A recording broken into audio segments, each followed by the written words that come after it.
ॐ त्र्यम्बकं यजामहे सुगन्धिं पुष्टिवर्धनम् उर्वारुकमिव बन्धनात् मृत्योर्मुक्षीयमामृतात्।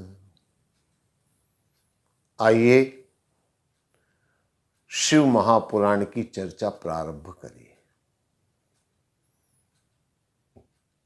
पिछले भागों में हम लोग भगवान शिव के 12 ज्योतिर्लिंगों को लेकर के चर्चाएं कर रहे हैं। हमने सोमनाथ की चर्चा करी, हमने उज्जैन महाकाल की चर्चा करी और इसी चर्चा के क्रम को अब हम और आगे बढ़ाते हैं। भगवान शिव के ज्योतिर्लिंगों का एक अति विशिष्ट महत्व है। इनकी पूजा का एक विशेष विधान है, महत्व है।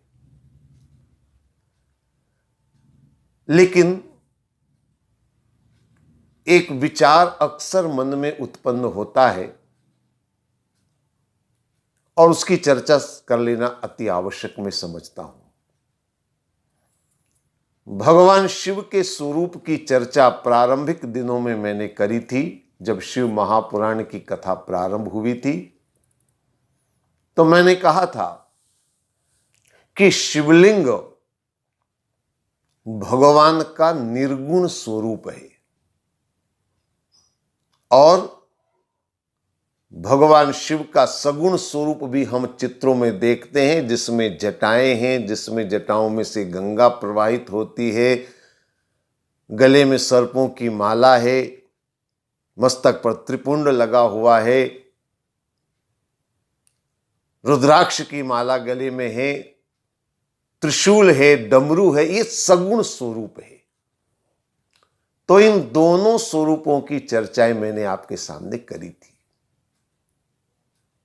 और मैंने ये भी आपसे निवेदन किया था कि सगुण और निर्गुण में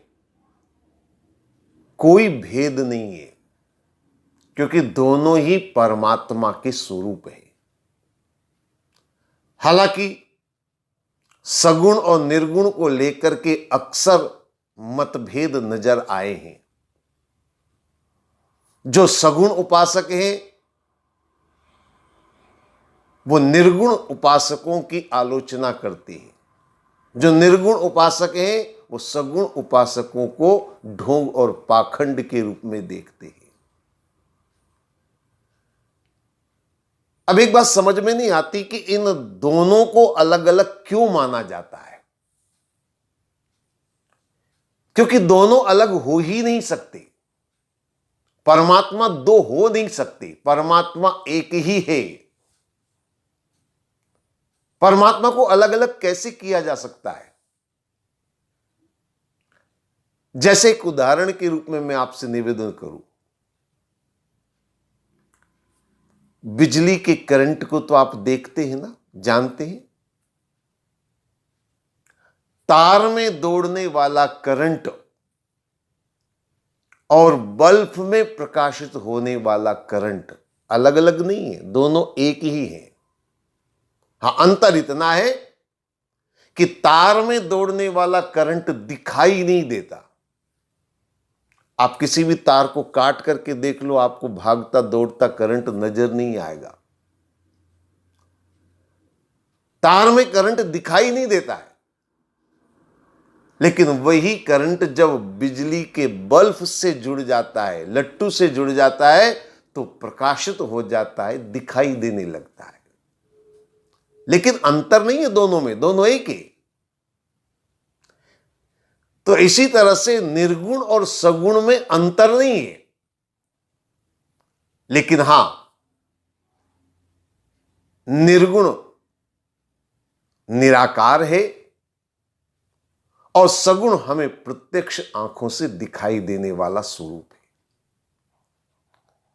तो मैं बारंबार यह निवेदन करता रहा हूं कि सगुण और निर्गुण में कोई भेद नहीं है।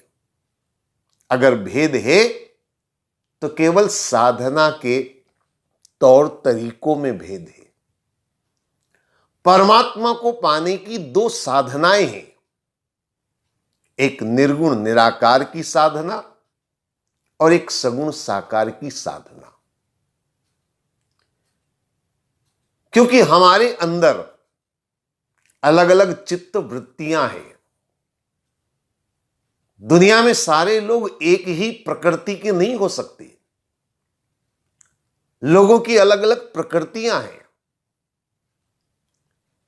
कोई अंतर्मुखी प्रकृति का है तो कोई बाह्यमुखी प्रकृति का है। जो अंतर्मुखी प्रकृति का होगा उसके लिए संभवतः निर्गुण निराकार की साधना श्रेष्ठ होगी, और जो बाह्य प्रकृति का है उसके लिए सगुण साकार की साधना कारगर होगी। तो ये दो साधनाओं का अंतर जरूर है,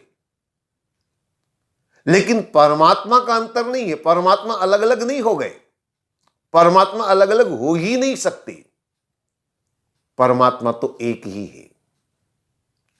भगवान के ज्योतिर्लिंगों की जब चर्चा शुरू होती है, भगवान शिव के ज्योतिर्लिंगों की जब बात सामने आती है, तो एक विचार ये मन में आता है कि चूंकि लिंग को निर्गुण निराकार माना है, तो ये सारे ज्योतिर्लिंग जो 12 ज्योतिर्लिंग हैं, क्या ये सब निर्गुण निराकार है? और अगर ये निर्गुण निराकार है तो इनकी पूजा, क्योंकि पूजा को तो सगुण साकार में जोड़ा गया है, स्नान कराना, श्रृंगार करना, ये तो सगुण साकार की पूजा का विधान है। तो अगर शिवलिंग ज्योतिर्लिंग निर्गुण निराकार है तो उनकी सगुण पूजा क्यों? और ये दोनों अलग अलग हैं या क्या है? ये विचार जब भी शिवलिंग को हम देखते हैं या ज्योतिर्लिंगों की बात करते हैं तो मन में विचार आता है। और भगवान के इसी दोनों स्वरूप को लेकर के थोड़ी सी चर्चा में आज आपके सामने रख रहा हूं। इन 12 ज्योतिर्लिंगों में एक ज्योतिर्लिंग है ओंकारेश्वर का ज्योतिर्लिंग। ओंकारेश्वर की जो कथा है, उसका जो वर्णन किया गया है, मैं समझता हूं इस सगुण और निर्गुण को दोनों को लेकर के ही इस बात की कथा रखी गई। संक्षेप में पहले मैं आपको कथा बता दूं, वहां के बारे में जो वर्णन किया गया है वो मैं आपको बता दूं। उसके बाद उस कथा पर हम बात करेंगे, आध्यात्मिक रूप से चिंतन मनन करेंगे। तो कथा यह है कि एक बार नारद जी घूमते हुए, विचरण करते हुए विंध्य पर्वतमाला, विंध्याचल पर्वतमाला के वहां पर पहुंचे। चूंकि नारद जी सर्वत्र विचरण करते हैं, वैकुंठ से लेकर के हर लोक में उनकी गति है, तो विंध्याचल के मन में एक विचार आया और विंध्याचल ने नारद जी से पूछ लिया कि मुझ में कोई कमी, मुझ में कोई दोष हो तो मुझे बताएं। यानी दुनिया में सबसे श्रेष्ठ पर्वत कौन सा है? मुझसे भी कोई श्रेष्ठ है, और अगर वो श्रेष्ठ है तो मतलब मुझ में कुछ कमी है। तो मुझे मेरी कमी हो तो बताइए, मुझ में कोई अवगुण हो तो बताइए, कोई दोष हो तो बताइए। नारद जी मुस्कुराए और उनकी मुस्कुराहट से विंध्य समझ गया कि कुछ तो है जो नारद जी बता नहीं रहे हैं। तो उसने नारद जी से आग्रह किया, आपको बताना पड़ेगा, आप कुछ तो बोलिए। तो नारद जी ने कहा, देखिए आप बहुत महान हैं, लेकिन फिर भी इतना मैं जरूर कहूंगा कि सुमेरु पर्वत की बात ही कुछ और है। एक शब्द ही पर्याप्त था विंध्याचल को समझने के लिए। इसका मतलब यह कि नारद जी ने सुमेरु को ज्यादा श्रेष्ठ माना है। अब कैसे मैं ज्यादा श्रेष्ठ बनूं?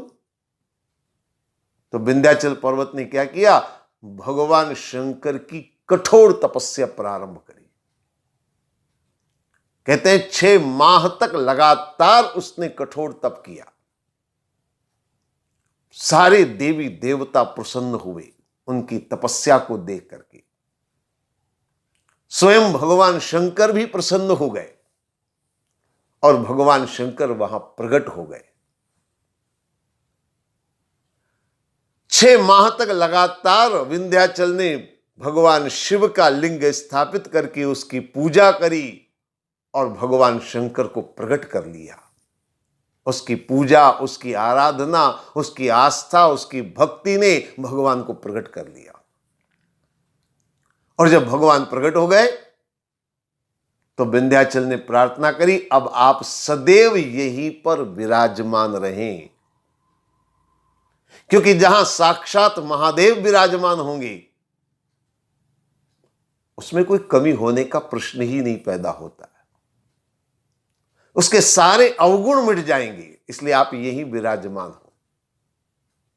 और भगवान शंकर वही विराजित होने का वरदान दे दिए।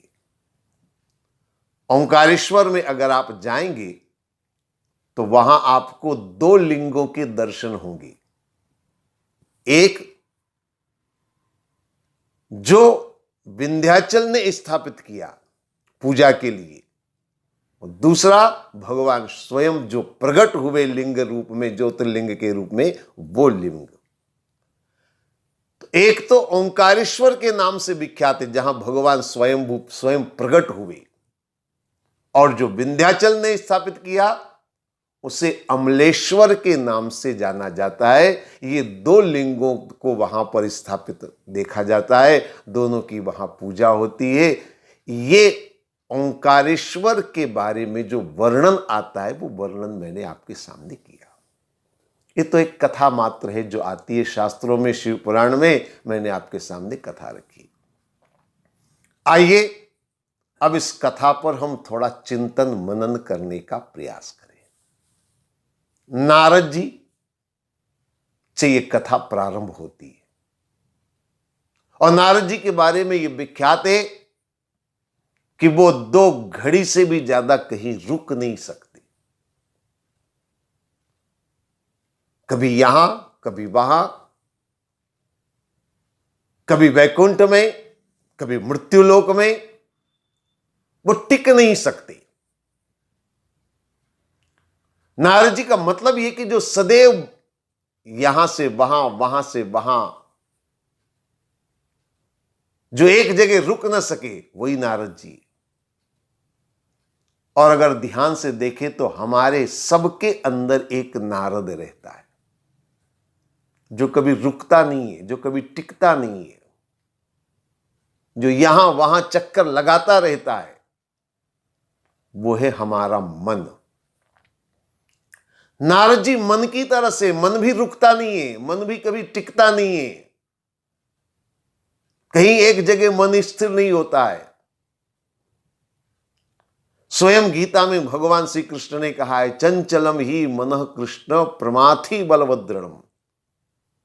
अर्जुन ने भगवान से कहा, ये मन बड़ा चंचल है, और भगवान ने भी स्वीकार किया कि वास्तव में मन बड़ा चंचल है। मन ने वायो रिवस दुष्करम, हवा की तरह से मन चंचल है। तो नारद जी भी हवा की तरह से हैं, मन भी चंचल है नारद जी की तरह से। इसलिए नारद जी का ये जो वर्णन है, ये वर्णन हमारे मन का वर्णन है। अब नारद जी हैं मन के सूत। एक बार विचरण करते करते वो विंध्याचल पर्वत पर गए। पर्वत के बारे में आप सब जानते हैं। 1-2 बातें मैं आपसे निवेदन करूंगा। पर्वत दूर से सुंदर दिखाई देता है। आप कभी भी देखिए, दूर से बड़ा सुंदर पर्वत दिखाई देगा। चित्र में अगर आप देखेंगे तो ऐसा लगेगा ओहो स्वर्ग यहीं पर है।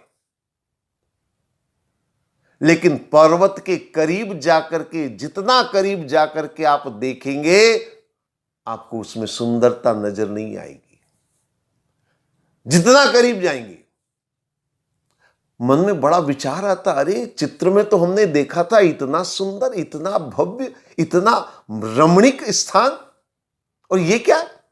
कहीं गड्ढा है, कहीं चट्टान है, कहीं पहाड़ के पत्थर निकले हुए हैं, कहीं कीचड़ है, कहीं पेड़ है, कहीं खाली जगह है। कहां सुंदरता? तो पर्वत दूर से सुंदर दिखाई देता है, लेकिन होता नहीं है। हमारा तन भी अगर आप देखें तो पर्वत की तरह से है।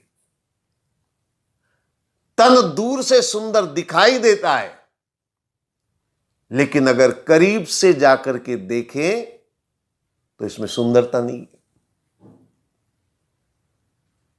करीब से देखने का मतलब है, अगर खुर्दबीन का सहारा लेकर के हम बहुत करीब से तन को देखने का प्रयास करें, तो ये जो रोम छिद्र है ना, हमारे शरीर के रोम छिद्र, ये रोम छिद्र आपको इतने बड़े बड़े गड्ढे नजर आएंगे, और इतने बड़े बड़े गड्ढे वाला शरीर अगर एक बार आप देख लें तो शायद ऐसी नफरत हो जाएगी कि दूसरी बार देखने की हिम्मत नहीं कर पाएंगे। तो तन पर्वत की तरह से होता है। जैसे पर्वत पर पेड़ होते हैं, हमारे तन के ऊपर भी ये रोम बाल हैं, ये पर्वत के ऊपर जैसे पेड़ होते उसी तरह से। तो ये पर्वत हमारा शरीर है। इस तन से सब कुछ पाया जा सकता है। देखिए, परमात्मा ने हमें जो तन दिया है, इस तन के द्वारा जीवन में सब कुछ पाया जा सकता है। जीवन के लिए चतुष्पदार्थ की बात हमेशा होती रही है शास्त्रों में। जीवन को सफल बनाने के लिए अर्थ, धर्म, काम और मोक्ष को पाने का वर्णन ऋषियों ने किया है। और यह सब कहां से मिलेगा? किसके माध्यम से मिलेगा? तन के माध्यम से मिलेगा। अगर अर्थ उपार्जन करना है तो उसके लिए भी तन का होना जरूरी है। तन का अगर उपयोग नहीं करेंगे, तन का अगर सहारा नहीं लेंगे तो धन उपार्जन नहीं होगा। अर्थ के बाद धर्म, धर्माचरण अगर करना है, पूजा पाठ, दान, जप, तप, जो भी धर्म का आचरण करेंगे उसके लिए भी तन का होना जरूरी है। बिना तन के ये भी नहीं हो सकता है। अर्थ, धर्म, काम, जीवन की तमाम कामनाओं की पूर्ति अगर करना है तो उसके लिए भी तन का होना जरूरी है। आपको अगर कोई स्वादिष्ट व्यंजन खाना है तो तन ही से तो खाएंगे, और कैसे खाएंगे? सिनेमा देखना है तो तन से, कार बंगले का सुख पाना है तो तन से। जीवन की तमाम कामनाओं की पूर्ति अगर हो सकती है तो तन से हो सकती है। और मोक्ष के लिए अगर कठोर तप होगा तो वो भी तन से होगा। साधन धाम मोक्ष कर द्वारा, ये जो शरीर है ना, ये मोक्ष का द्वार है। इसी से मोक्ष की प्राप्ति भी होती है। तो तन के द्वारा सब कुछ हो सकता है। अर्थ, धर्म, काम और मोक्ष सब कुछ पाया जा सकता है। लेकिन फिर भी पूर्णता किसी तन में नहीं होती। हर में कुछ न कुछ कमी, कुछ न कुछ अवगुण, कुछ न कुछ दोष तो रहता है।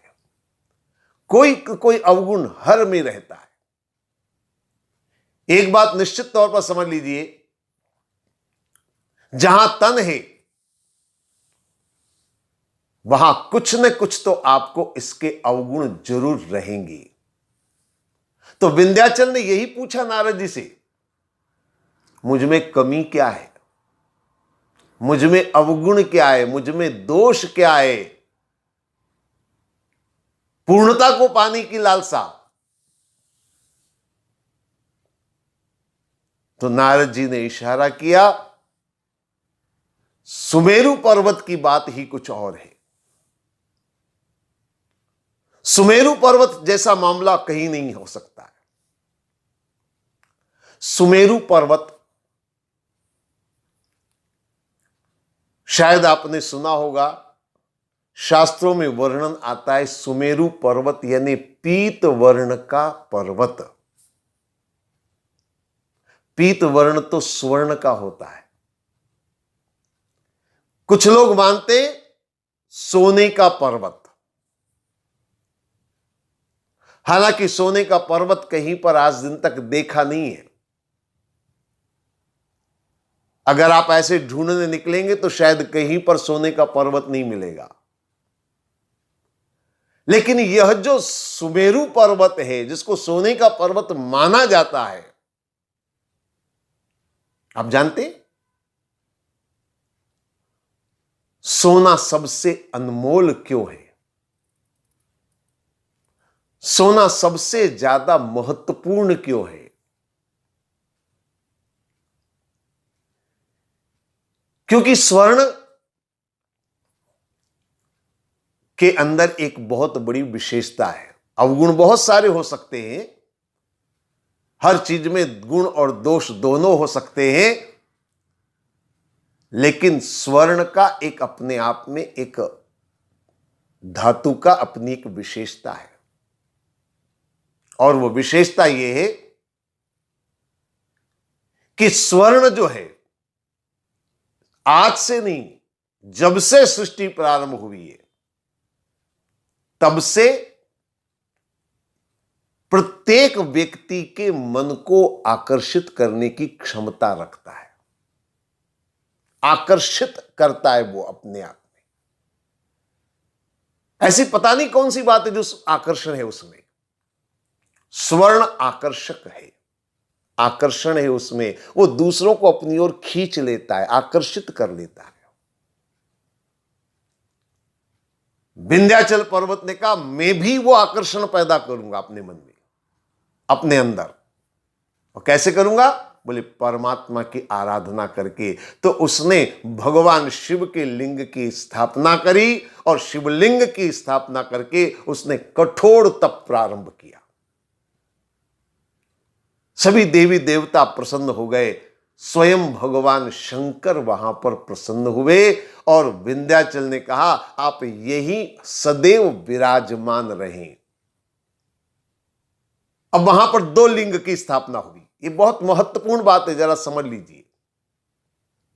एक ओंकारेश्वर के नाम से विख्यात है, एक अमलेश्वर के नाम से विख्यात है। अब ये 2 लिंगों का मतलब क्या है, जरा ध्यान से समझने का प्रयास करें। आज मैंने जो कथा प्रारंभ करी है उसी बात पर अब मैं आ रहा हूं।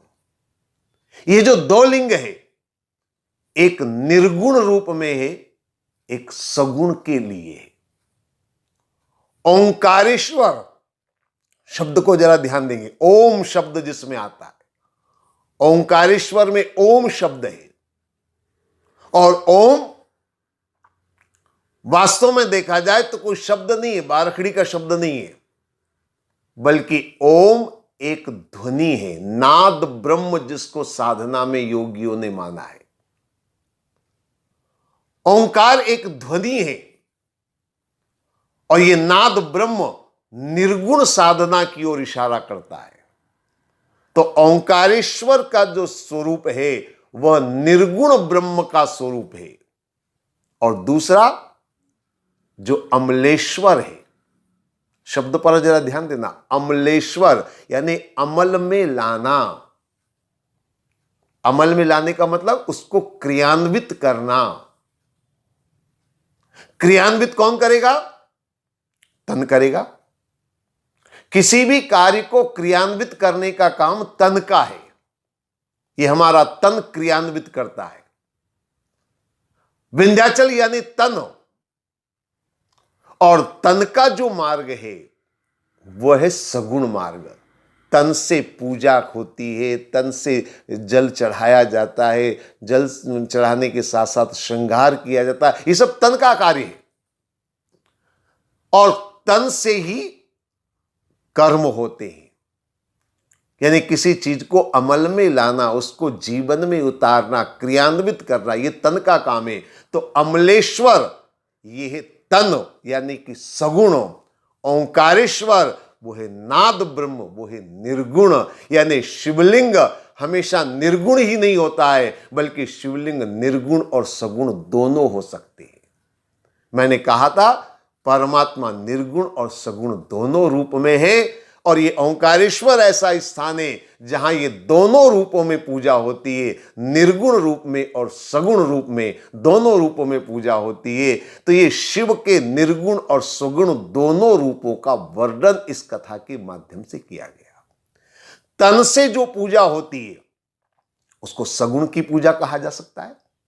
मन में जो जप होती है, जो साधना होती है, जो ध्यान होता है, उसको निर्गुण की साधना कहा जा सकता है। भगवान का प्रकट होना, निर्गुण ब्रह्म का प्रकट होना, क्योंकि प्रागट्य हमेशा निर्गुण का होता है, सगुण का तो जन्म होता है, सगुण का तो अवतार होता है।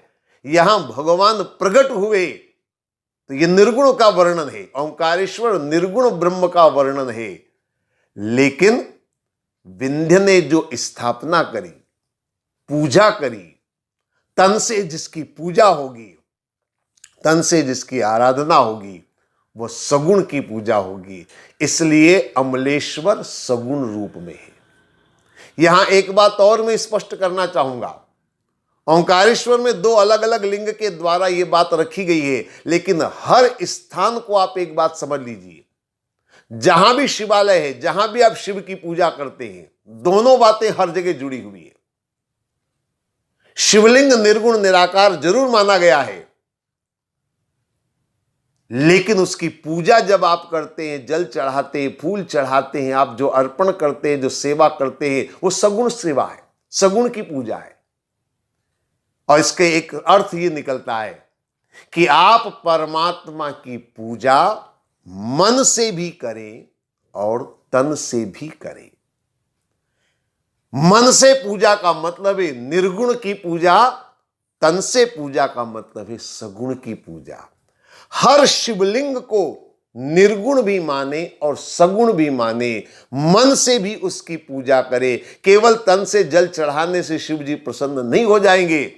आपने एक लोटा जल चढ़ा दिया, आप शिव जी प्रसन्न होंगे, ऐसा नहीं होने वाला है। मन से भी शिव की आराधना होगी, तन से भी शिव की पूजा होगी। जब मन और तन दोनों मिल जाएंगे, यानी निर्गुण और सगुण दोनों जब मिल जाएंगे और दोनों को मिलाकर के जब आप आराधना करेंगे, तो निश्चित रूप से भगवान की कृपा होगी। भगवान यहाँ पर कृपा करते हैं, उसी तरह से हमारे जीवन पर भी कृपा करेंगे। तो दोनों निर्गुण और सगुण को एक लेकर के चले और पूजा करें, तो हमारी पूजा सार्थक होगी, परमात्मा की कृपा हम पर जरूर होगी। बस इतना ही मैं कहूँगा। ओम सर्वे भवन्तु सुखिनः, सर्वे सन्तु निरामया, सर्वे भद्राणि पश्यन्तु, माँ कश्चित् दुःख भाग् भवेत्। ओम शांति शांति शांति।